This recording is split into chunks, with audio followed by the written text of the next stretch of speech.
Hello dear students, my name is Madhulika, faculty of chemistry at Resonance Kota. आज हम आपके लिए लेकर आए हैं केमिस्ट्री क्लास 12 का पेपर का solution from the Resonance PSPD. Okay, आज जो हम पेपर सॉल्व करने वाले हैं डियर स्टूडेंट, वो है हमारा सेट नंबर 3। तो जिन स्टूडेंट्स का सेट नंबर 3 है वो इससे अपने सॉल्यूशंस को चेक कर सकते हैं और अपने मार्क्स का डिसीजन ले सकते हैं कि how much they are going to score. Okay, चलिए ये जनरल इंस्ट्रक्शंस हैं। जनरल इंस्ट्रक्शंस के बाद हम आगे मूव करते हैं फटाफट। तो जनरल इंस्ट्रक्शंस के बाद हमारे पास पहला सेक्शन है, that is section A MCQ. Quite straight forward paper आया है, एक्सपेक्टेड क्वेश्चंस आए हैं, इजी क्वेश्चंस डायरेक्टली जो हमने हर चैप्टर में एक्सपेक्ट किया था वही सेगमेंट्स एग्जामिनर ने यहाँ पर पिक जो है हमारा एमसीक्यू सेगमेंट। और यहाँ पर हमारा पहला एमसीक्यू लिया गया है कोलराउस लॉ से, और इसमें हमें कैलकुलेट करनी है एल्यूमिनियम सल्फेट की लिमिटिंग मोलर कंडक्टिविटी। यहाँ हमें एल्यूमिनियम आयन की मोलर कंडक्टिविटी गिवन है और सल्फेट आयन की मोलर कंडक्टिविटी गिवन है। तो डियर स्टूडेंट, अगर हमें एल्यूमिनियम सल्फेट की मोलर कंडक्टिविटी लेनी है तो हमें क्या करना पड़ेगा, एल्यूमिनियम आयन और सल्फेट आयन की मोलर कंडक्टिविटीज का सम लेना होगा। ठीक है, तो यहाँ पर हम कैसे लेंगे, देखिए एल्यूमिनियम आयन की मोलर कंडक्टिविटी है 2 × 189 हो जाएगी, क्योंकि 2 एल्यूमिनियम आयन देगा और 3 सल्फेट आयन देगा, तो यहाँ पर हो जाएगी हमारी 160। ओके, इसको सॉल्व कर देंगे तो ये आ जाएगा 378 और ये आ जाएगा हमारा 480। इनको सॉल्व किया हमारे पास कितना आ जाएगा, 858। तो हमारा ऑप्शन बी जो है वो हमारा क्या हो जाएगा, करेक्ट हो जाएगा। Got it. इसी तरीके से क्वेश्चन नंबर 2 लिया गया है हमारा, which of the following acid represent vitamin C. Quite simple, vitamin C का chemical name ascorbic acid. Question number 3, Rosenmund reduction name reaction है, is use for the preparation of aldehydes, the catalyst use in this reaction. Name reaction में हमें पता है Rosenmund में हमारे पास catalyst है palladium barium sulphate. Simple direct question without any twisting. From the elements of 3D series, next question पे हम मूव कर रहे हैं। When which element shows the maximum number of oxidation state. Dear students, देखिए maximum number of oxidation state पूछी गई है सिर्फ 3D एलिमेंट्स में से। तो हमें पता है स्कैंडियम, मैंगनीज, क्रोमियम, टाइटेनियम में मैंगनीज जो है हमारा +2 से लेके +7 तक की ऑक्सीडेशन स्टेट शो करता है, तो this is the element with maximum oxidation state. Question number 5, consider the following reaction. यहाँ पे दिया हुआ है हमारे पास HCHO की 2 मोल्स हैं और कंसंट्रेट H2SO4 है।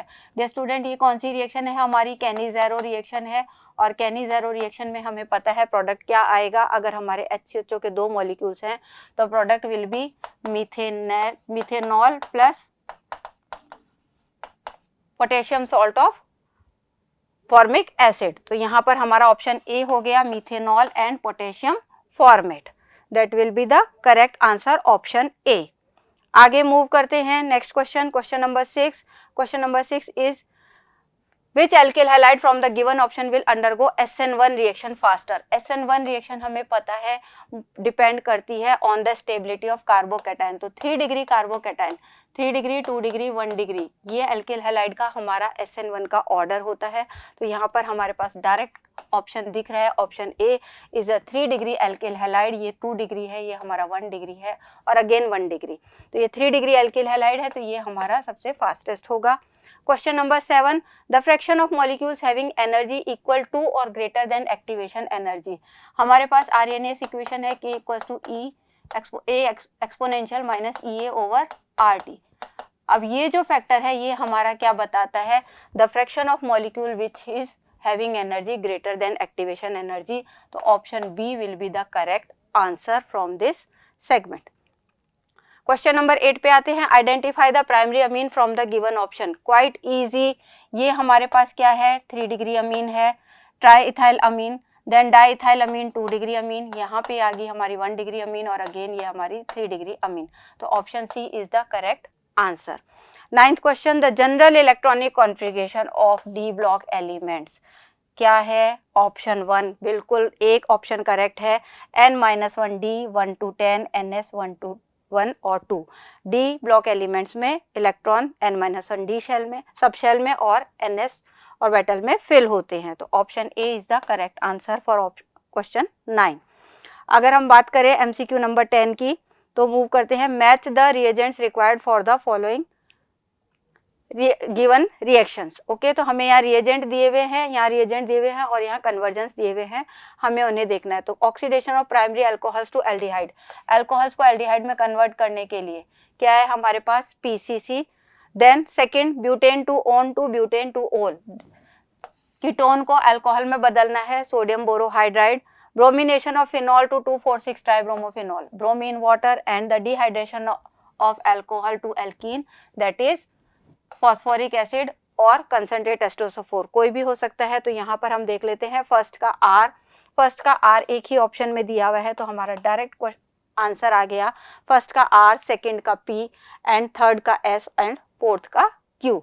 तो बिल्कुल स्ट्रेट फॉरवर्ड आपके पास एमसीक्यू है, कोई आपको यहाँ पर प्रॉब्लम नहीं आ सकती। 11th क्वेश्चन में आते हैं, in a given graph of zero order reaction, zero order reaction का ग्राफ दिया हुआ है, हमें स्लोप और इंटरसेप्ट हमें निकालना है। तो डियर स्टूडेंट, आप देखते हैं वाई एक्सिस पे कंसंट्रेशन दी हुई है और टाइम दिया हुआ है। तो हम जीरो ऑर्डर के लिए अगर इक्वेशन लिखते हैं स्ट्रेट लाइन कर्व की, तो r इक्वल टू माइनस के टी प्लस आर नॉट। ठीक है, ये स्ट्रेट लाइन कर्व की इक्वेशन है, तो ये हमारा स्लोप है और ये हमारा इंटरसेप्ट है।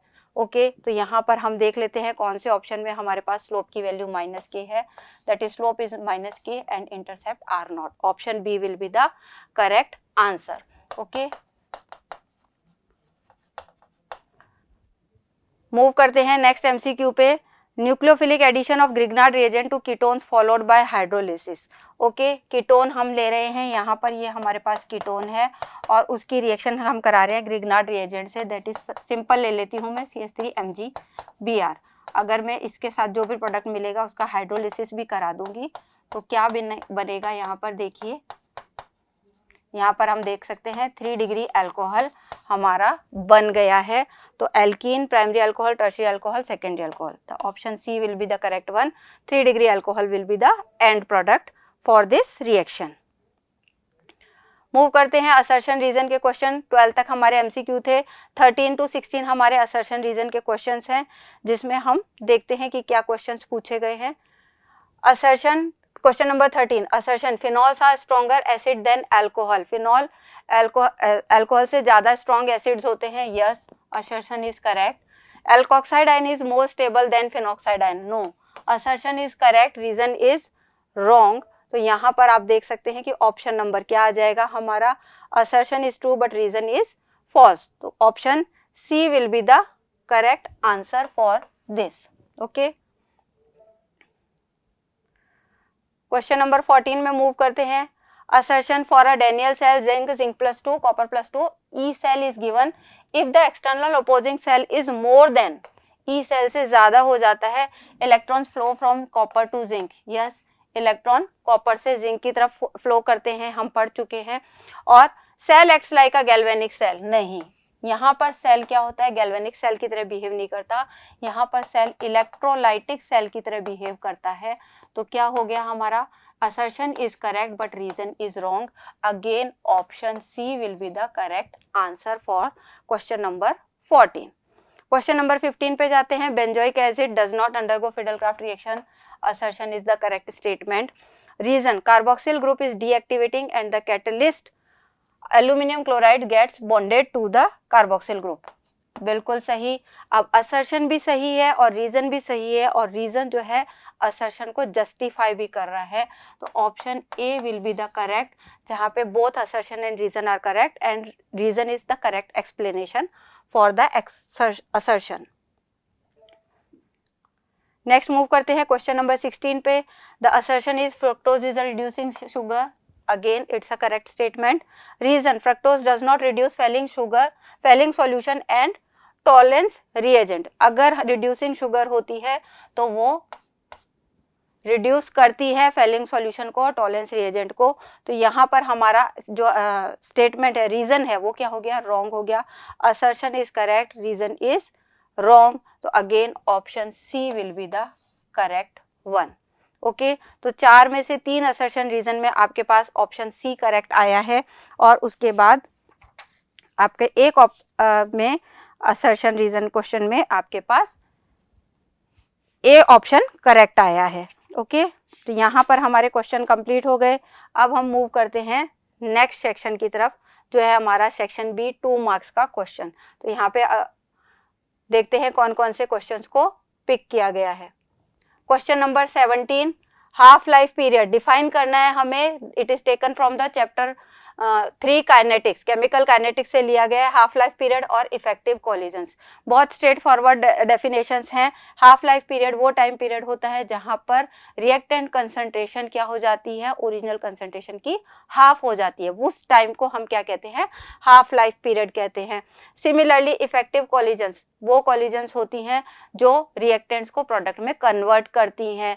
इफेक्टिव कॉलिजन्स के लिए क्या जरूरी है, proper orientation and sufficient amount of energy। तो आप ये भी लिख सकते हैं, those collisions which convert reactants into product are termed as effective collisions। या आप ये भी लिख सकते हैं, the collisions which have proper amount of energy and proper orientation of reactant molecules are termed as effective collisions। Okay, तो दोनों ही definitions valid हैं उसकी।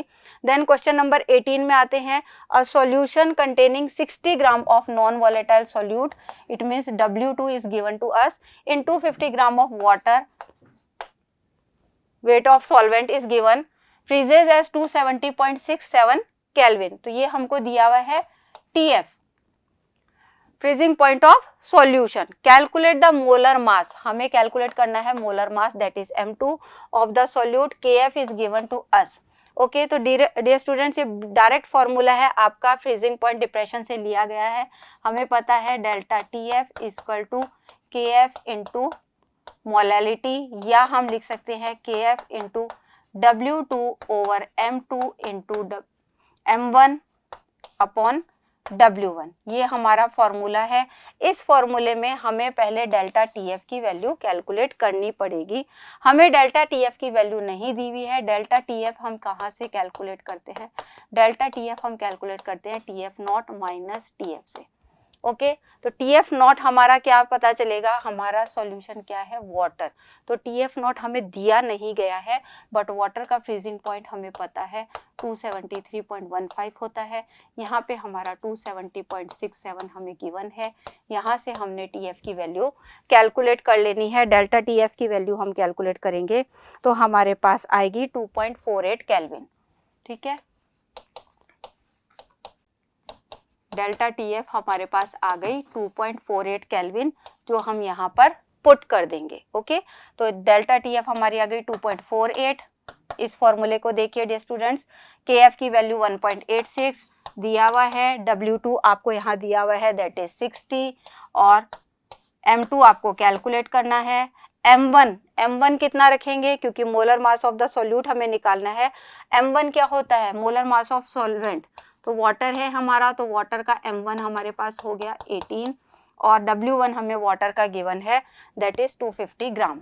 Okay, quite straight forward numerical है, सारी वैल्यूज आपके पास है। M2 आप निकाल लेंगे तो M2 की वैल्यू, कैलकुलेशंस जब कंप्लीट करेंगे तो M2 की वैल्यू आ जाएगी 180।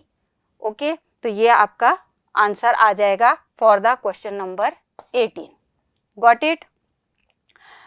क्वेश्चन नंबर 19 पे मूव करते हैं। Which of the following compound will react more rapidly by SN1 reaction and why. तो पहला क्वेश्चन है SN1 रिएक्शन देखनी है। अभी हमने देखा था SN1 रिएक्शन जो होती है वो कार्बोकैटायन के थ्रू प्रोसीड होती है, 2 स्टेप मैकेनिज्म होती है।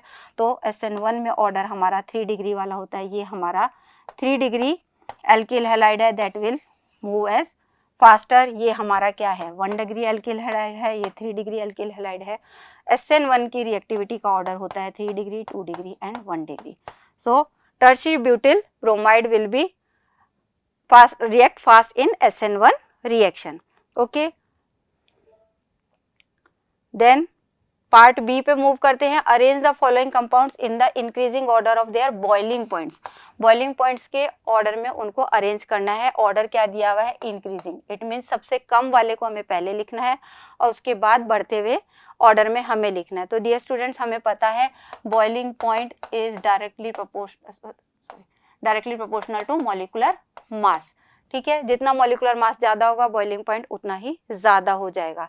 तो यहाँ पर हमारा क्लोरोमेथेन जो है वो सबसे लीस्ट है, सबसे पहले वही आएगा।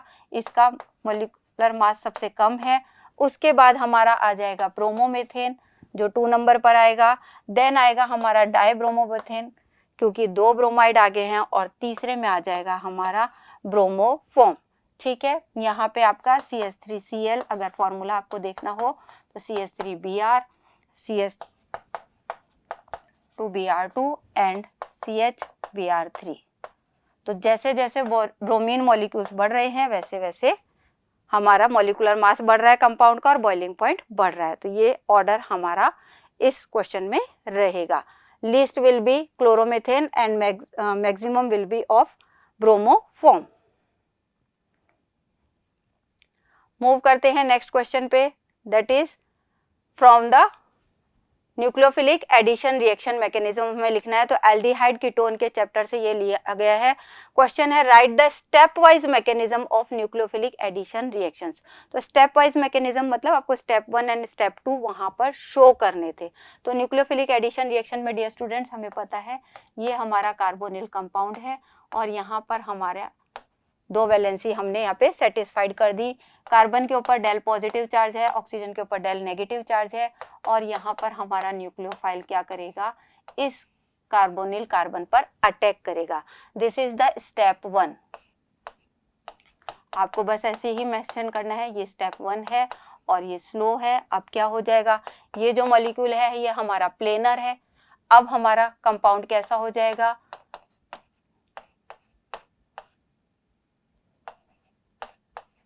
अब हमारा कंपाउंड कैसा हो गया, टेट्राहेड्रल। अब उसकी ज्योमेट्री चेंज हो गई है, यहाँ पे sp2 था, अब यहाँ पे ये हो गया sp3। Got it.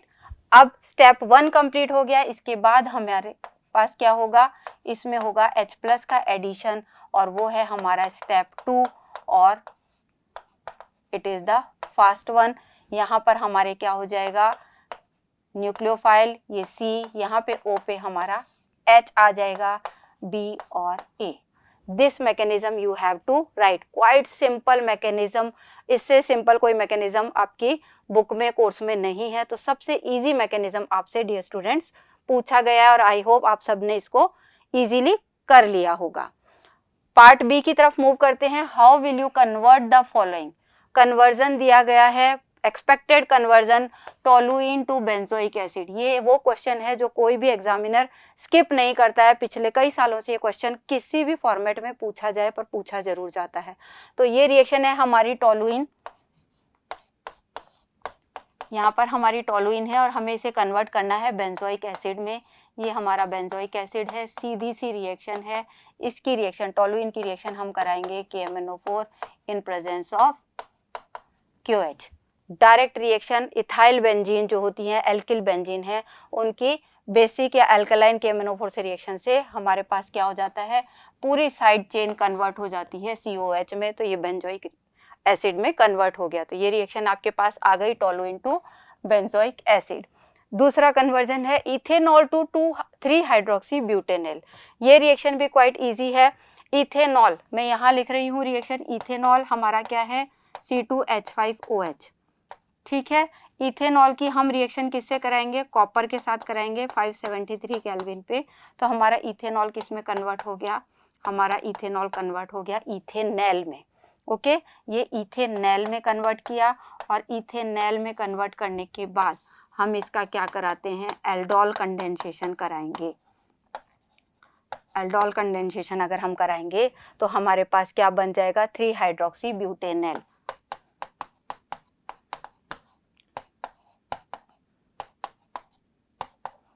ये हमारा बन गया 3 hydroxy butanol beta hydroxy carbonyl compound जो एल्डोल कंडेंसेशन का प्रोडक्ट है। Got it. तो ये रिएक्शन हमारी यहाँ से ली गई है, जहाँ पे कॉपर के साथ हम उसका ऑक्सीडेशन करा रहे हैं, और फिर उसके बाद हम उसका एल्डोल कंडेंसेशन कराकर इथेनॉल को 3 हाइड्रोक्सी ब्यूटेनॉल में कन्वर्ट करेंगे।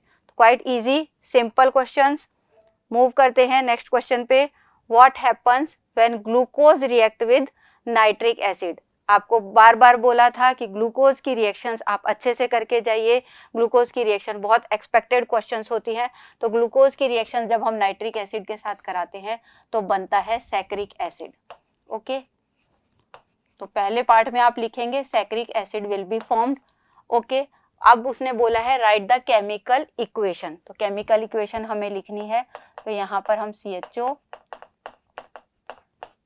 ग्लूकोज एसिड का फॉर्मूला लिख लेते, ग्लूकोज का फॉर्मूला लिख लेते हैं।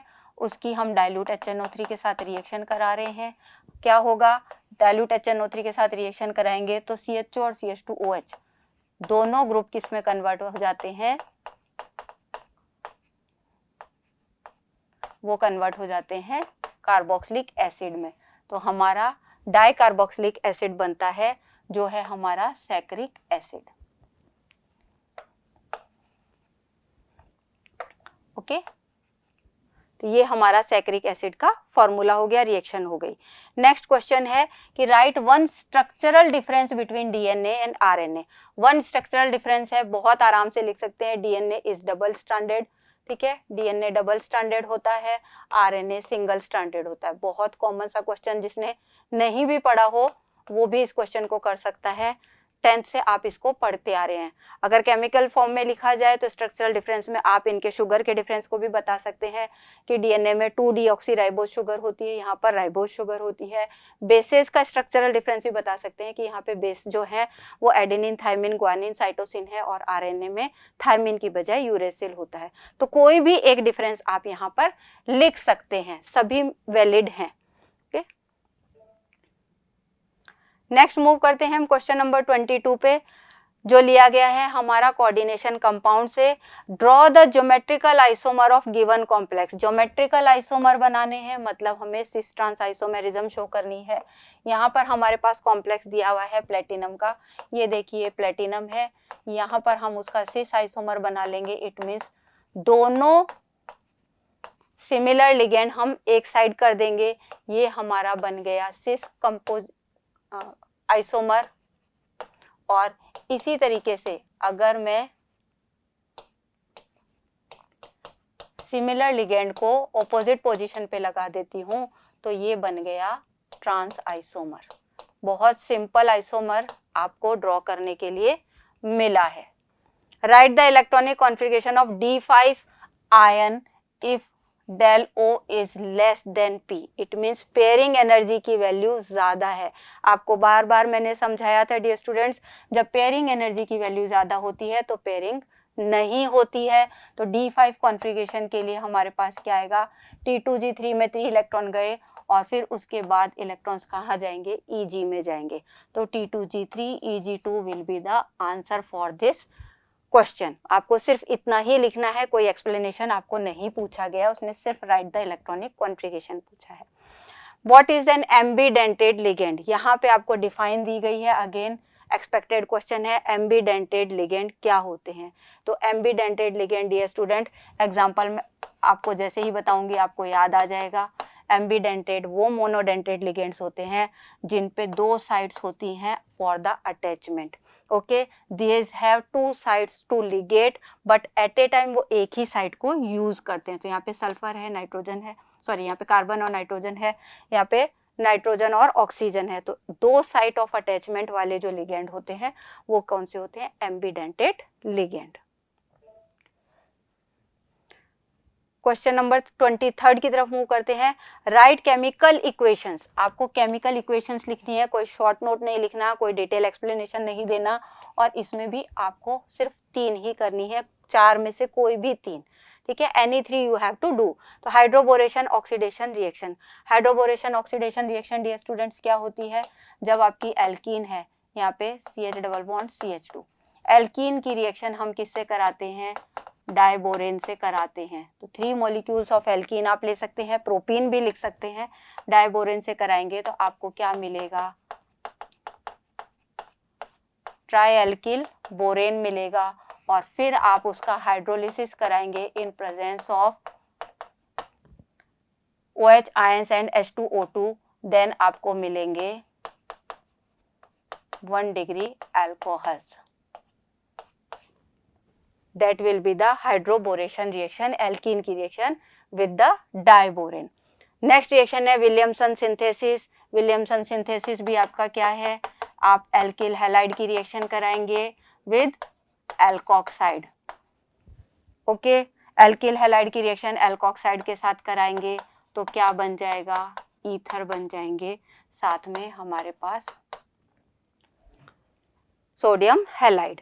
विलियमसन सिंथेसिस की सिर्फ केमिकल इक्वेशन लिखनी थी, यहाँ पर आप R डिफरेंट करके भी लिखा सकते हैं, CH3X और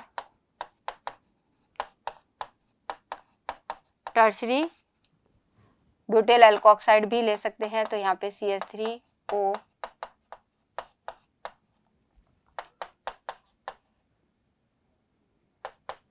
क्लियर। तो कोई भी एग्जांपल आप ले सकते हैं, मैंने जनरल एक्सप्रेशन दिया है कि when alkyl halide is treated with sodium alkoxide हमें मिलते हैं ईथर और it is termed as Williamson synthesis.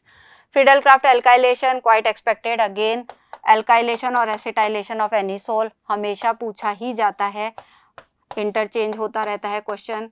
ये आ गया हमारा एनिसोल, इसकी एल्काइलेशन करानी है तो एल्किल हैलाइड से रिएक्शन कराई इन प्रेजेंस ऑफ एनहाइड्रस AlCl3, क्या बन गया, ये हमारा एनिसोल था, एल्किल ग्रुप आके एंटर हो जाएगा ऑर्थो और पैरा पोजीशन पर। ओके, तो यहाँ पर हमारा ये हो गया हमारा alkylation of anisole. And last में आती है फिनॉल की एक्सपेक्टेड रिएक्शन, रीमर-टिमान रिएक्शन। फिनॉल की रिएक्शन हम कराते हैं क्लोरोफॉर्म से इन प्रेजेंस ऑफ बेस, क्या बनेगा, सैलिसैल्डिहाइड। ओके, तो ये भी एक्सपेक्टेड क्वेश्चन ही है, कभी how you will get salicylaldehyde from phenol करके आता है या डायरेक्ट रीमर-टिमान रिएक्शन करके आता है। तो चारों रिएक्शंस आपको सिर्फ ये रिएक्शन लिखनी थी, साथ में आप चाहें तो इनका नाम लिखना था कि जैसे ये एल्कीन है, ये एल्केनॉल है, alkyl halide, alkoxide, ether.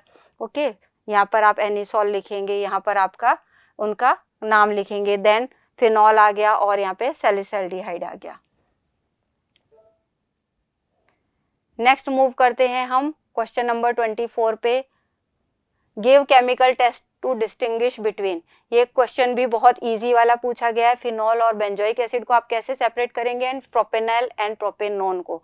Phenol और बेंजोइक एसिड हमें पता है डियर स्टूडेंट, इन दोनों को सेपरेट करने के लिए हमारे पास क्या केमिकल टेस्ट है, हम रिएक्शन कराएंगे सोडियम बाइकार्बोनेट से।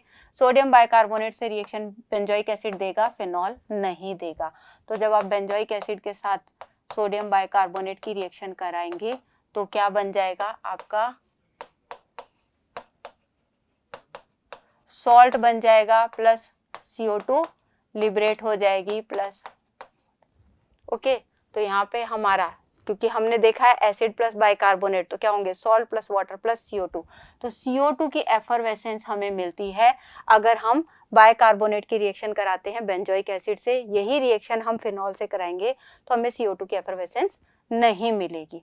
सिमिलरली नेक्स्ट पे मूव करते हैं प्रोपेनॉल एंड प्रोपेनोन। ये हमारे पास एक एल्डिहाइड है, ये हमारे पास एक कीटोन है। एल्डिहाइड कीटोन के टेस्ट के लिए आप कोई भी टेस्ट लिख सकते हैं, आप टॉलेंस टेस्ट लिख सकते हैं, इससे भी सेपरेट कर सकते हैं इनको, आप फेलिंग टेस्ट से भी कर सकते हैं, ठीक है। तो और आप प्रोपेनोन के लिए लें तो हेलो फॉर्म से भी इस टेस्ट को लिख सकते हैं। तो इनमें से कोई भी टेस्ट अगर आपने यहाँ पे लिखा है, क्योंकि टॉलेंस टेस्ट और फेलिंग टेस्ट ये देंगे बट प्रोपेनॉन नहीं देगा, हेलो फॉर्म टेस्ट आपका प्रोपेनॉन देगा बट प्रोपेनॉल नहीं देगा। ओके, तो इस तरीके से इनमें से कोई भी टेस्ट अगर आपने लिखा है तो तीनों ही आंसर करेक्ट है, आपको सभी के मार्क्स मिलेंगे। नेक्स्ट हम मूव करते हैं, which one of the given compound is stronger acid and why. दो एसिड्स आपको दिए हुए हैं और इन दोनों एसिड्स में से आपको स्ट्रॉन्गर एसिड बताना है और उसका रीजन बताना है। तो डियर स्टूडेंट्स, आप यहाँ पे देख सकते हैं कि दोनों ही फ्लोरो एसिटिक एसिड डेरिवेटिव्स हैं। अब यहाँ पे देखिए, हमें पता है फ्लोरीन का क्या है, माइनस आई इफेक्ट है। तो फ्लोरीन का जो माइनस आई इफेक्ट है, यहाँ पे फ्लोरीन कौन से कंपाउंड पे लगा हुआ है, अल्फा कार्बन पे लगा हुआ है और यहाँ पे बीटा कार्बन पे लगा हुआ है। तो जितना डिस्टेंस बढ़ता जाएगा, जितना डिस्टेंस बढ़ता जाएगा उतना हमारा क्या है, माइनस आई इफेक्ट कम होता जाएगा। ठीक है, क्योंकि ये जितना पास है COOH के जितना पास है उतना माइनस आई इफेक्ट उसका ज्यादा होगा, उतनी उसकी स्ट्रेंथ ज्यादा होगी, जबकि इसमें डिस्टेंस क्या है, ज्यादा है, तो ये वीकर होगा। तो this will be the stronger one. और क्यों होगा, क्योंकि माइनस आई इफेक्ट डिस्टेंस के साथ कम होता जाता है। Next question, show that the time required for 99.9% completion is a first order reaction is 10 times of half life of the reaction. Direct solve example आपसे पूछा गया है। आई डोंट थिंक कि इसमें किसी को भी कोई प्रॉब्लम होगी। केमिकल काइनेटिक्स में से डायरेक्ट सॉल्व एग्जाम्पल यहाँ पर दिया गया है। फॉर्मूला आपको लगाना है K = 2.303 over T log R0 over R। ठीक है, यहाँ पर 99% कंप्लीशन दिया है, तो R की वैल्यू हो जाएगी हमारी, R की वैल्यू हमारी हो जाएगी R0 - 0.99। ठीक है, तो यहाँ से हमारे को ये वैल्यू यहाँ पर रखनी है। जब ये वैल्यू हम यहाँ पर रख देंगे, इसको सॉल्व करेंगे, तो हमारे पास T की वैल्यू आएगी 2.303 अपॉन K log 10⁻³ सॉल्व करेंगे। log 10 यहाँ पे क्या हो जाएगा, 3 log 10। log 10 की वैल्यू होती है 1, जो आपको दी हुई है, ये 1 है। यहाँ पर आ गया T = 2.303 अपॉन K × 3। इसको सॉल्व करेंगे तो कितना आ जाएगा, 6.909 over K। ये हमारी आ गई T की वैल्यू फॉर 99% कंप्लीशन। हमें क्या दिया हुआ है, हाफ लाइफ टाइम दिया हुआ है, T हाफ = 0.693। हमें पता है, ये डायरेक्ट फॉर्मूला है। T हाफ की वैल्यू ये होती है, T की वैल्यू ये आ गई। T over T हाफ करेंगे, क्या आ जाएगा, 6.909 over K × K upon 0.693। Solve करिए dear student. T = 10 times of T half. आपको सब सॉल्व ही किया हुआ है, पूछा है उसने, वो प्रूव करना है। तो इस तरीके से प्रूव किया है हमने। पहले 99.9% के लिए T निकाला, जिसकी वैल्यू है 6.909 over K, और T हाफ की वैल्यू होती है 0.693 over K। सॉल्व करेंगे तो हमारे पास आंसर आ जाएगा, प्रूफ हो जाएगा। ओके, ये डायरेक्ट एग्जाम्पल है आपका NCERT का सॉल्व। क्वेश्चन नंबर 26 की बात करते हैं। Define the following terms, glycosidic linkage, primary structure of protein and disaccharides. Again biomolecule से बहुत स्ट्रेट फॉरवर्ड डेफिनेशंस पूछी गई है। Glycosidic linkage, 2 monosaccharide units are joined through the glycosidic linkage by through oxygen atom. So the linkage which join 2 monosaccharide units through oxygen atom is termed as glycosidic linkage. Primary structure of protein, that is sequence of amino acid. Sequence of amino acid is termed as primary structure of protein. Disaccharide, 2 monosaccharide units के composition से जो बनती है वो disaccharides है। Disaccharides के लिए आप डेफिनेशन लिखेंगे, the oligosaccharides which on hydrolysis gives 2 units of monosaccharides. तो हाइड्रोलिसिस पे मोनोसैकेराइड्स की 2 यूनिट्स देती हैं, वो है डाइसैकेराइड्स। ओके, क्वेश्चन नंबर 27 पे आते हैं।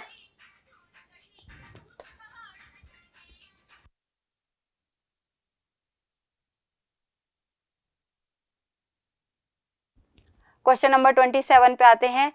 Right the IUPAC name of the given compound. Given compound का IUPAC नेम हमें लिखना है। तो ये IUPAC नेम हम डायरेक्ट कर सकते हैं। देखिए स्टूडेंट, क्लोरो कंपाउंड है, बट यहाँ पे हमारे पास डबल बॉन्ड है, तो नंबरिंग हम यहाँ से स्टार्ट करेंगे 1 2 3 4। क्वाइट सिंपल नाम है, तो क्या आ जाएगा, 4 chloro 4 carbon but 1 ene. Okay, ये आ गया IUPAC name. Why is thionyl chloride preferred for preparing alkyl halides from alcohols? Alkyl halide के लिए हम thionyl chloride को क्यों प्रेफर करते हैं? अगेन ये क्वेश्चन भी बहुत बार आपको मैंने रटाया है। आर अल्कोहल की SOCl2 से रिएक्शन जब हम कराएंगे, alkyl halide बनेगा plus SO2 plus HCl। SO2 और HCl दोनों क्या है, गैसियस प्रोडक्ट है, रिएक्शन मिक्सचर से एस्केप आउट हो जाते हैं, leaving alkyl chloride in the pure condition, almost in the pure condition. So that's why this method is preferred in all the methods from alcohols. What happens when methyl bromide reacts with KCN? KCN के साथ reaction करानी है methyl bromide, that is CH3Br. इसकी KCN के साथ reaction कराएंगे, nucleophilic substitution reaction है, क्या हो जाएगा, CH3CN मिथाइल साइनाइड बन जाएगा plus KBr. Quite simple reaction. Okay, अगर यही यहाँ पे AgCN आता तो हम आइसोसाइनाइड बनाते, KCN आया है तो हमने साइनाइड कंपाउंड बनाना है. क्वेश्चन नंबर 28 पे मूव करते हैं. Calculate EMF of the following cell at 25 degree Celsius. यहाँ पर हमको टिन का दिया हुआ है सॉल्यूशन H+, H2 और प्लेटिनम. नर्स्ट इक्वेशन पे बेस्ड ये क्वेश्चन है. सिंपल नर्स्ट इक्वेशन का फॉर्मूला आपको लगा के यहाँ पर सॉल्विंग करनी है. E0 हमको गिवन है और E0 फॉर SN इसके लिए गिवन है और H+ के लिए आपको गिवन है. तो सबसे पहले हम E0 सेल के लिए निकाल लेते हैं. देखिए ये हमारा एनोड है और ये हमारा कैथोड है, क्योंकि राइट हैंड साइड में लिखा हुआ है. तो सबसे पहले तो हम E0 सेल निकाल लेते हैं, that is E cathode minus E anode. Okay, ये कितना है हमारा, E कैथोड हमारा है माइनस 0.14, सॉरी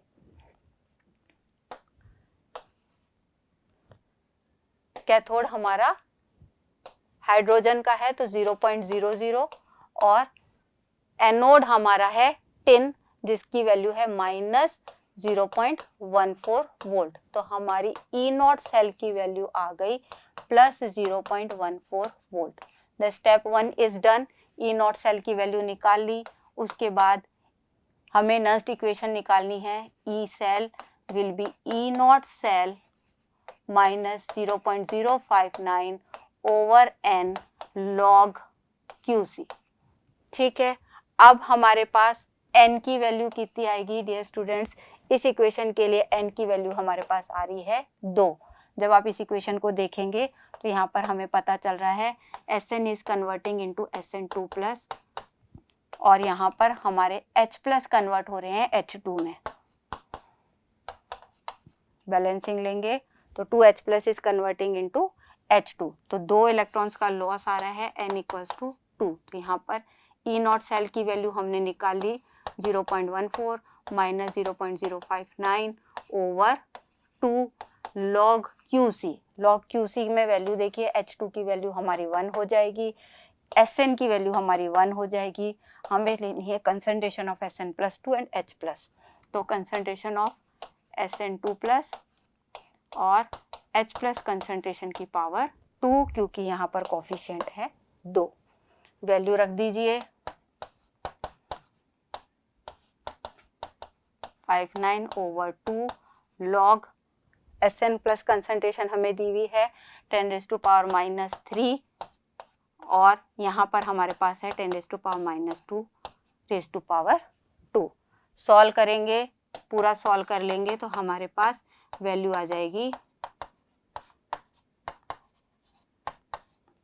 ठीक है, यहाँ पे सॉल्व करके पूरा जब हम वैल्यू निकालेंगे तो ये वैल्यू हमारे पास आ जाएगी.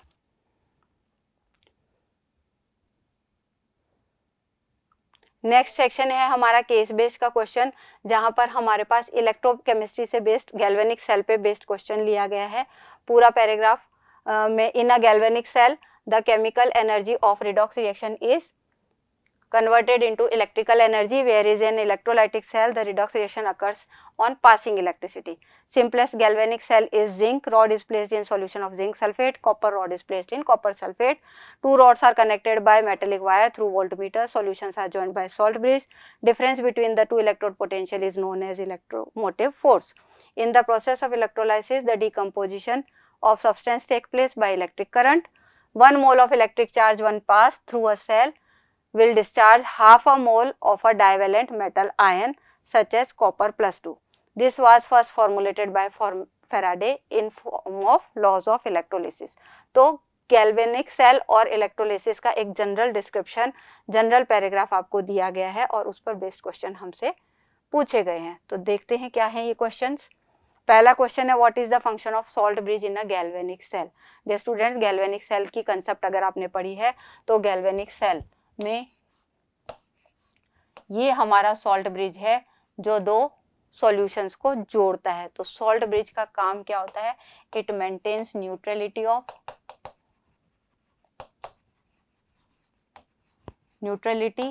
ऑफ सॉल्यूशंस, ठीक है, फ्लो ऑफ आयंस को वो क्या करता है? रेगुलेट करता है, कंडक्ट करता है। तो दो काम इसके गैल्वेनिक सेल में सॉल्ट ब्रिज के होते हैं।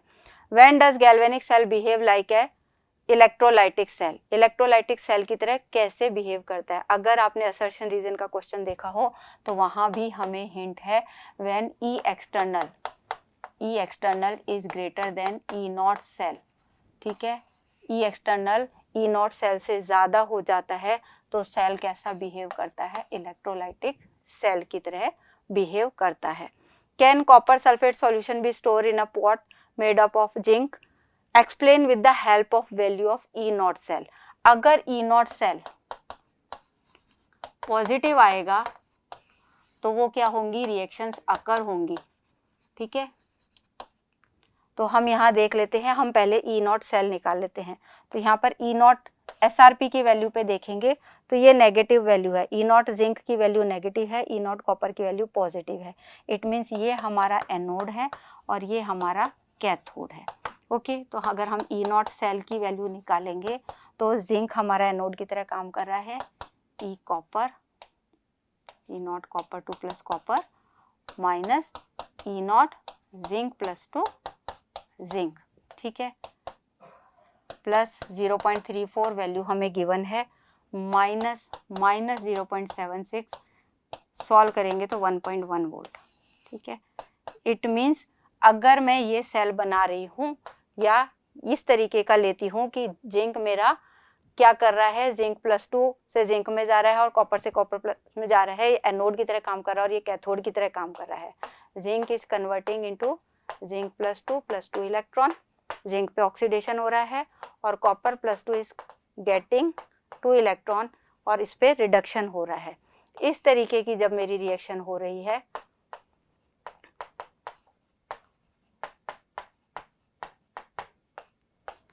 तो इस तरीके के सेल के लिए वैल्यू आ रही है 1.1 वोल्ट। अगर इस तरीके का सेल है तो जिंक क्या कर रहा है? जिंक +2 में जा रहा है। अगर मैं कॉपर सल्फेट का सॉल्यूशन ले रही हूँ तो कॉपर सल्फेट का सॉल्यूशन ले रही हूँ, इट मीन्स कॉपर +2 है इसमें, और जिंक का पॉट ले रही हूँ, इसमें जिंक है। अगर इस तरीके की कंडीशन होगी तो zinc will undergo into oxidation और जिंक +2 में कन्वर्ट होगा और कॉपर +2 किस में कन्वर्ट हो जाएगा? कॉपर में। तो हम कॉपर सल्फेट सॉल्यूशन को जिंक में स्टोर नहीं कर सकते। अगर हम ऐसा स्टोर करेंगे तो zinc will undergo oxidation process and convert copper +2 into copper. तो जो भी कॉपर +2 था वो किस में कन्वर्ट हो जाएगा? कॉपर में कन्वर्ट हो जाएगा, because it will work as an electrolytic cell, electrochemical cell. Okay, how much charge in terms of Faraday is required for the following. देखिए, जितने इलेक्ट्रॉन्स, अगर हम 1 मोल का कन्वर्जन ले रहे हैं, 1 मोल के रिडक्शन की इक्वेशन लिखेंगे तो जितने मोल इलेक्ट्रॉन्स वहां पर चेंज होंगे रिक्वायर्ड होंगे वहां पर, उतने ही फेराडे हमें चार्ज की जरूरत होगी। तो MnO4 माइनस Mn+2 में कन्वर्ट होता है तो by the gain of 5 electron, 5 electron का गेन है, इट मीन्स 5 फेराडे चार्ज की हमें यहाँ पर जरूरत होती है। इसी तरीके से अगर मैं वाटर का लूँ तो वाटर का 1 मोल अगर मैं ले रही हूँ तो क्या होगा? It will convert into half mole O2 2H plus by the loss of 2 electron. तो कितना? 2 फेराडे चार्ज की हमें यहाँ पर जरूरत होगी। दोनों ही क्वेश्चन आपकी टेक्सचुअल एक्सरसाइज में भी है, आप डायरेक्ट वहां से कर सकते हैं। तो ये सेगमेंट आपको पैराग्राफ में दिया गया हो पर क्वेश्चंस आपके डायरेक्ट टेक्स्ट एक्सरसाइज के ही क्वेश्चंस हैं। नेक्स्ट पैराग्राफ की बात करते हैं तो ये लिया गया है कोऑर्डिनेशन कंपाउंड से। Nature of bonding structure of coordination compound can be explained by the valence bond theory. Available number of vacant orbitals equals to the coordination number appropriate atomic orbitals hybridized to give a set of equivalent orbitals of definite geometry such as square planar, tetrahedral, octahedral, so on. Strong covalent bond is formed when orbitals overlap to maximum extent. D orbitals involved in hybridization may be either n-1 d or outer d orbitals or nd. The complexes formed are called inner or outer complexes. The complexes can be paramagnetic, diamagnetic. Drawbacks of his theory is that this involves number of assumptions and does not explain the color of the complex. Okay, तो VBT पे based आपका paragraph लिया गया है और उसी पे based आपसे क्वेश्चन पूछे गए हैं। ओके, तो पहला क्वेश्चन देख लेते हैं। Predict whether COF63- is diamagnetic और paramagnetic and why. Okay, so यहाँ पर COF6 का हमारे को लिया गया है। तो देखिए इस कॉम्प्लेक्स में हमारा कोबाल्ट क्या है, +3 ऑक्सीडेशन स्टेट में है, दैट इज D7 कॉन्फ़िगरेशन है। अगर मैं यहाँ पर बात करूं इस तरीके का हमारा D6 कॉन्फ़िगरेशन में आएगा तो हमारे पास D6 कॉन्फ़िगरेशन आएगा और D6 कॉन्फ़िगरेशन में हमारे पास लिगेंड क्या है, F6। वो क्या करता है, पेयरिंग कॉज नहीं कर सकता।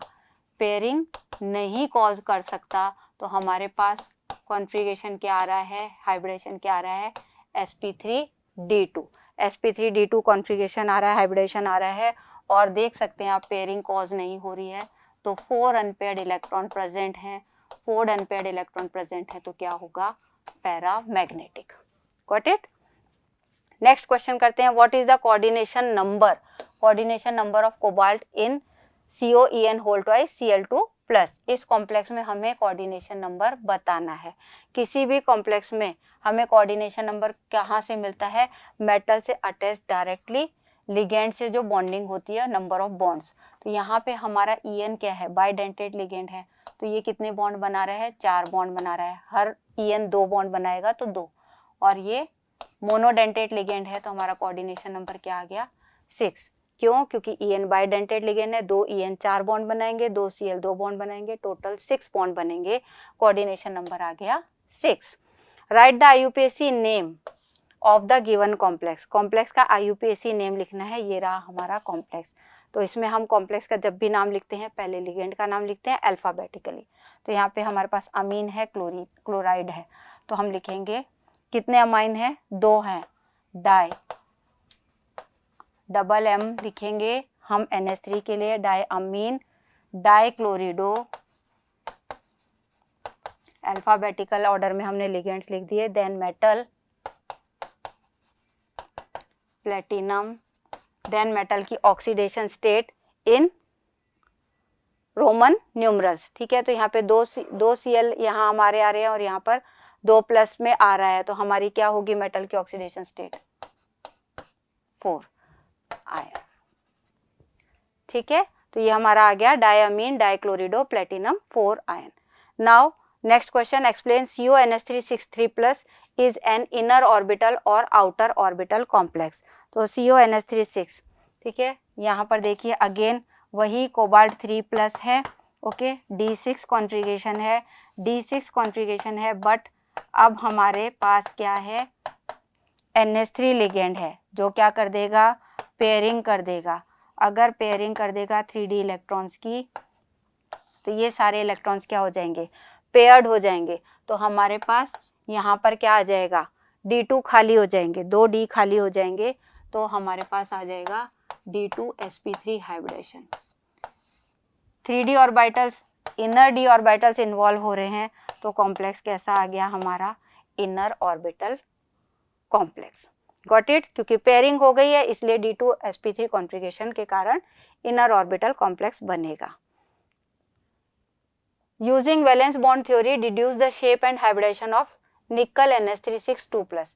देखिए इस कॉम्प्लेक्स में क्या होगा, हमारे पास निकल है +2 ऑक्सीडेशन स्टेट में, ओके, 3D8 कॉन्फ़िगरेशन आएगा इसका। अब यहाँ पर क्या है, हमारा NH3 पेयरिंग नहीं करता,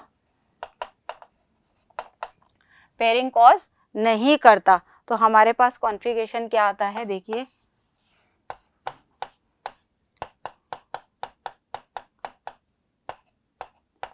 ये 3D8 है। अब ये पेयरिंग कॉज नहीं हो रही, पर हमें क्या बनाने हैं, 6 कोऑर्डिनेशन नंबर के अकॉर्डिंग बनाना है। तो हमारा हाइब्रिडेशन क्या आएगा, sp3d2।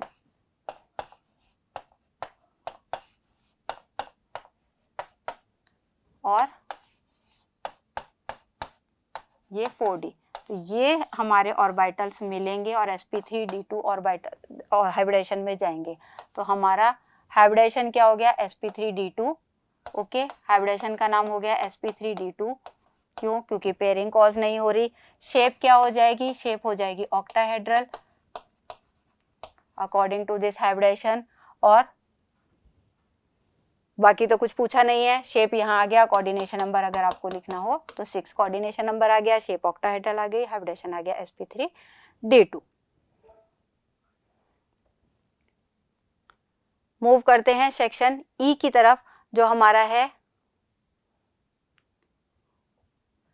लॉन्ग आंसर क्वेश्चंस का। यहाँ पर हमारे पास क्वेश्चन 31 के 2 पार्ट हैं। 31 के फर्स्ट पार्ट में an amide with a molecular formula C7H7ON undergoes Hofmann bromamide reaction. ठीक है, ये अमाइड है हमारे पास, ए कंपाउंड, ये हमें हिंट मिल रहा है। हॉफमैन ब्रोमोमाइड रिएक्शन करने पर बी मिलेगा, अमाइन हमें, तो सीधे हम रिएक्शन भी करते जाते हैं। C7H7ON है, तो हम सिंपल मान लीजिए कि C6H6, तो हमारी बेंजीन रिंग तो आ ही रही है C6H5, ये आ गया CO और ये आ गया हमारा NH2। ओके, C6H5 हमारी बेंजीन रिंग हो गई, 2 H यहाँ से आ गए तो H7 हो गया, एक कार्बन यहाँ से आ गया C7 हो गया, और ये ON आ गया N।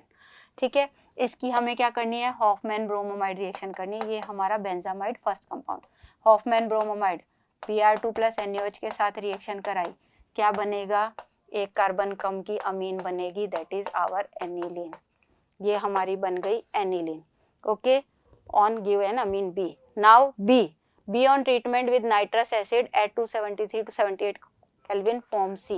तो ये हमारी कराएगी NaNO2 के साथ में HCl, या मैं लिखूं HNO2 के साथ रिएक्शन 273 to 278 केल्विन, क्या बन गया, benzene diazonium salt N2 + Cl- BDC।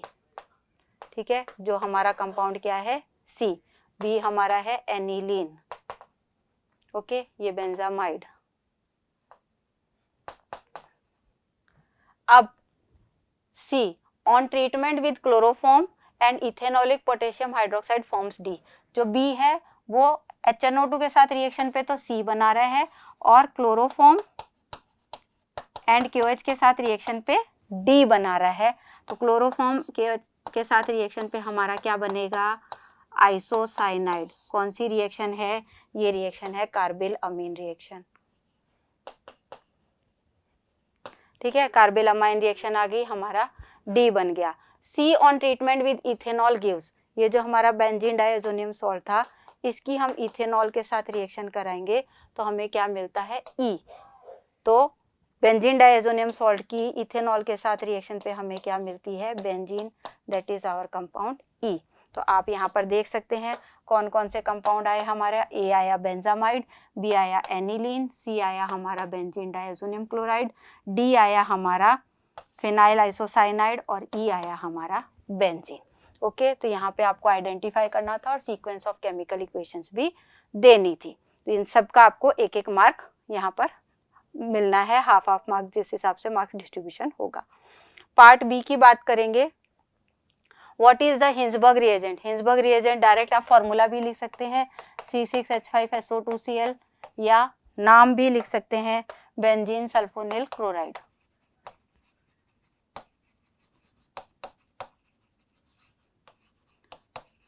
जो यूज होता है 1 डिग्री 2 डिग्री 3 डिग्री के डिफरेंशिएशन में। Arrange the following compounds in increasing order of there basic strength in gaseous phase. Gaseous phase में डियर स्टूडेंट आपसे स्ट्रेंथ पूछी गई है, तो गैसियस फेज में स्ट्रेंथ आपको पता है 3 degrees maximum basic, then 2 degree and then 1 degree. आपको इंक्रीजिंग ऑर्डर में करना है तो पहले 1 डिग्री आप लगाइए, ये आपका फर्स्ट नंबर पे आएगा, देन ये आपका 2 डिग्री एंड देन 3 डिग्री, तो 1, 2 एंड 3, ठीक है।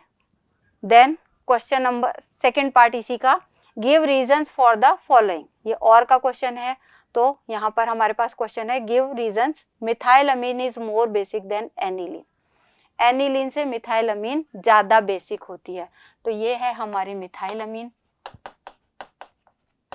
और ये है हमारी एनिलीन।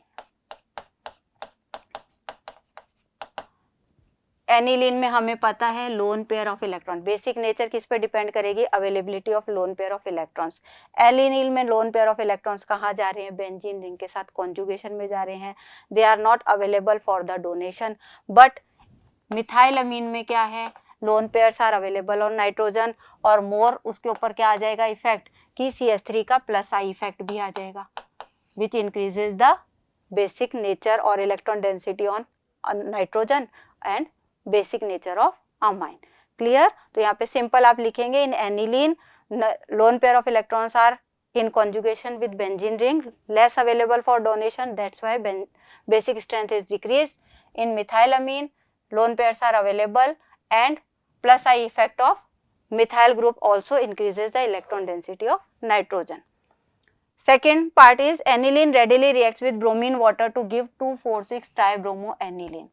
एनिलीन में ये जो NH2 है ये क्या है, बहुत एक्टिवेटिंग ग्रुप है, तो इसका सिंपल रीजन आपको लिखना है because of activating group of NH2 group, activating effect of NH2 group में जो बेंजीन रिंग है वो बहुत ज़्यादा एक्टिवेट हो जाती है और ऑर्थोपैरा की बजाय उसकी तीनों पोजीशंस क्या हो जाती हैं, इलेक्ट्रोफाइल से सब्सटीट्यूट हो जाती है।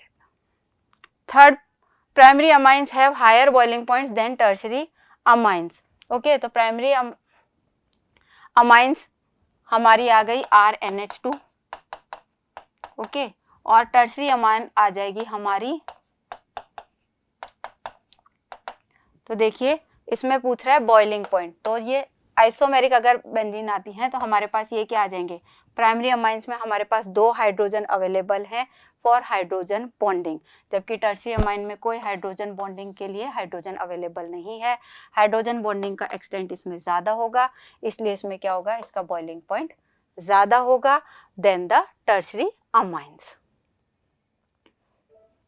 Clear, quite simple questions from the chapter amines.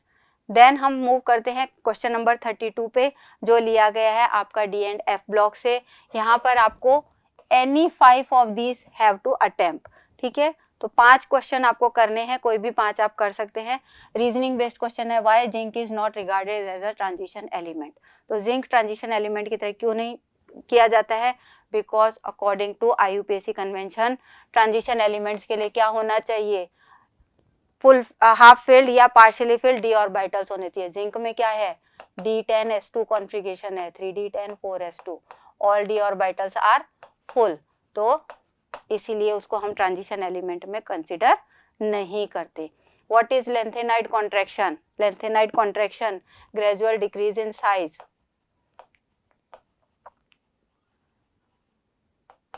in size with increasing atomic number in lengthenoid series is termed as lengthenoid contraction.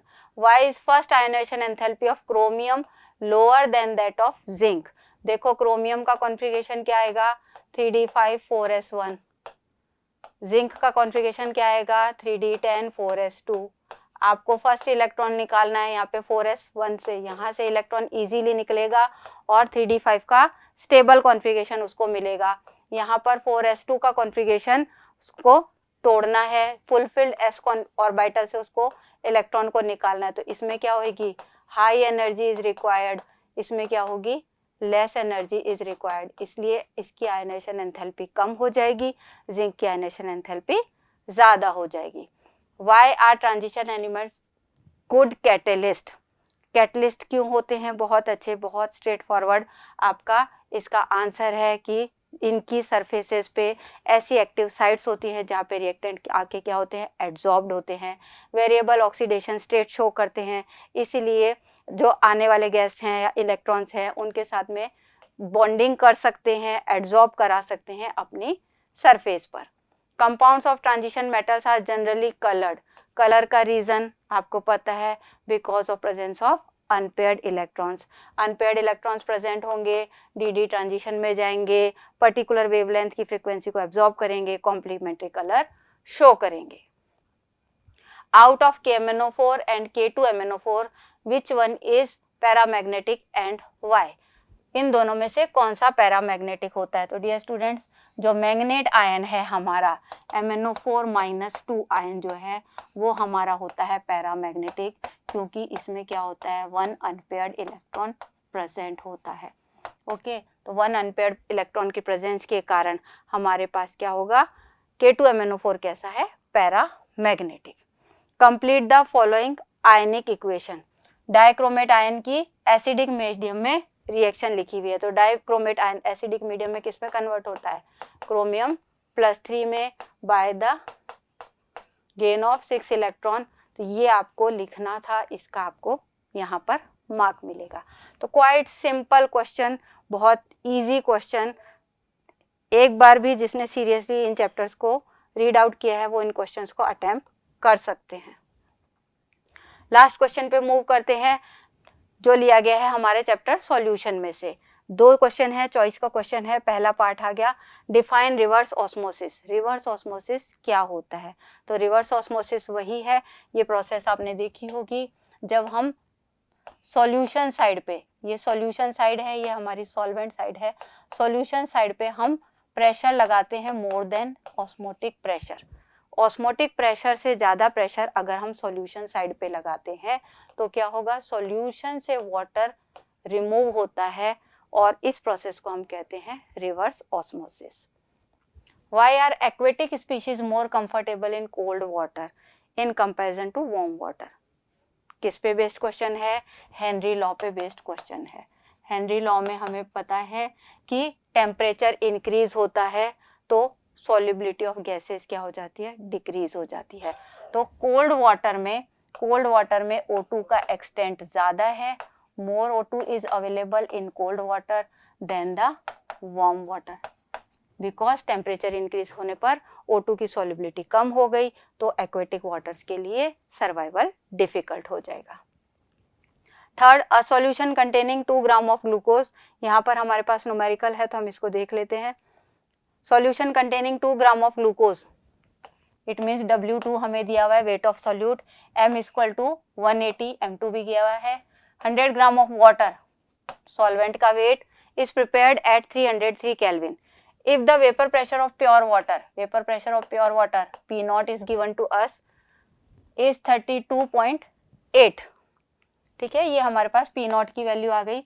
What would be the vapor pressure of the solution? PS की value हमें निकालनी है। तो ये numerical हमारा लिया गया है relative lowering in vapour pressure से। तो इसके लिए हमें पता ही है, डायरेक्ट फॉर्मूला हमें क्या लगाना है, P naught minus PS over P naught,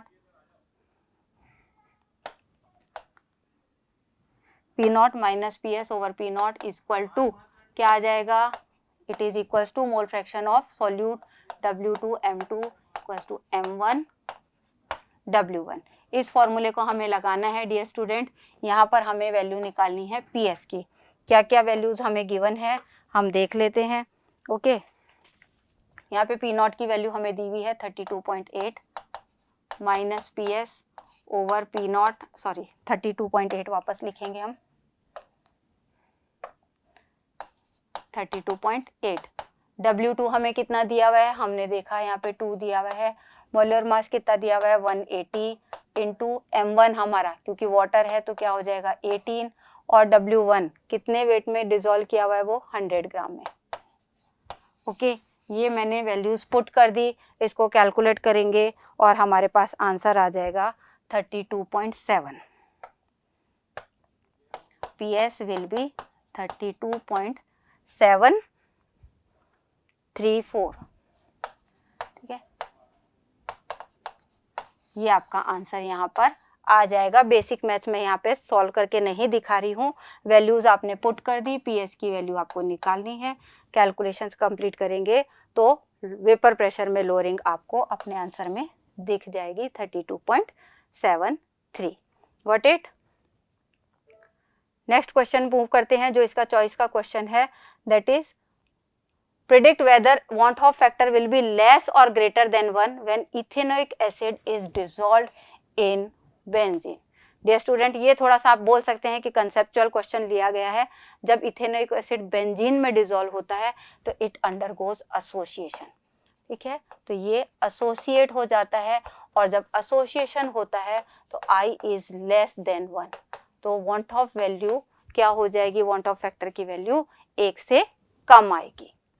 define ideal solutions, किसी भी तरीके से आप कर सकते हैं डिफाइन उनको. दो solutions which follows Raoult's law at all temperatures and concentrations, उन्हें हम क्या कहते हैं, ideal solution. Intermolecular interactions of solute solvent are equal to the pure components. तो आप कुछ भी यहाँ पे डेफिनेशन इन दोनों में से लिख सकते हैं. थर्ड पार्ट है calculate the mass of CaCl2. CaCl2 का हमको मास निकालना है. क्या चाहिए होगा, to be dissolve in 500 gram of water. It means हमें W2 निकालना है. यहाँ पे मोलर मास हमको दिया हुआ है CaCl2 का. W1 वाटर का वेट दिया हुआ है, सॉल्वेंट का वेट. फ्रीजिंग पॉइंट में डिप्रेशन दिया हुआ है बाय 2K. डेल्टा TF हमें गिवन है. Assuming that CaCl2 undergoes complete dissociation. Dear student देखिए CaCl2 दिया हुआ है, इट मीन्स ये हमारा वो सॉल्ट है जो डिसोसिएट होगा. तो CaCl2 डिसोसिएट होगा Ca+2 एंड 2Cl माइनस में. तो इसके लिए हमें ध्यान रखना है कि I की वैल्यू हमें लगानी है 3. ये हमें याद रखना है. बाकी फॉर्मूला आप पहले भी कर चुके हैं. Delta TF equal to IKFM. M हमारी मोलैलिटी है, मैं वापस से लिख देती हूँ. मोलैलिटी की वैल्यू रख के W2 over M2 into 1000 upon M1. ठीक है, इस पूरे में हमें कौन सी वैल्यू कैलकुलेट करनी है, इस पूरे में हमें कैलकुलेट करना है W2. Delta TF is given to us that is 2 kelvin. मैंने यहाँ पे लिख दिया. I की वैल्यू हमने निकाली 3 रख दी. KF की वैल्यू हमें दी हुई है 1.86. W2 हमें कैलकुलेट करना है. M2 हमें गिवन है 111 देन 1000 और M1 है हमारा वाटर. तो वाटर है तो M1 equals to 18 molecular mass of water. इन सबको सॉल्व करेंगे तो हमारे पास वैल्यू आ जाएगी W2 की 19.89 ग्राम. इन सबको सॉल्व करेंगे तो हमारे पास W2 की वैल्यू आ जाएगी 19.89 ग्राम. तो क्वाइट स्ट्रेट फॉरवर्ड न्यूमेरिकल है. बस आपको I का ध्यान रखना है क्योंकि यहाँ पर ये वो सॉल्ट है जो क्या है, अंडरगोइंग डिसोसिएशन. अगर आपने I की वैल्यू नहीं रखी तो कैलकुलेशन में एरर आएगी. ओके, तो आज के लिए डियर स्टूडेंट्स इतना ही. आज का पेपर आपने देख लिया. क्वाइट स्ट्रेट फॉरवर्ड था, इजी टू हैंडल था.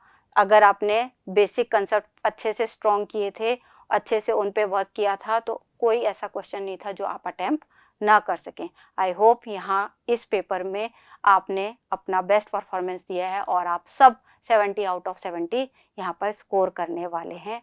अपने लिए और अपने पेरेंट्स और अपने टीचर को प्राउड फील कराने वाले हैं. All the best for the next exams. Thank you.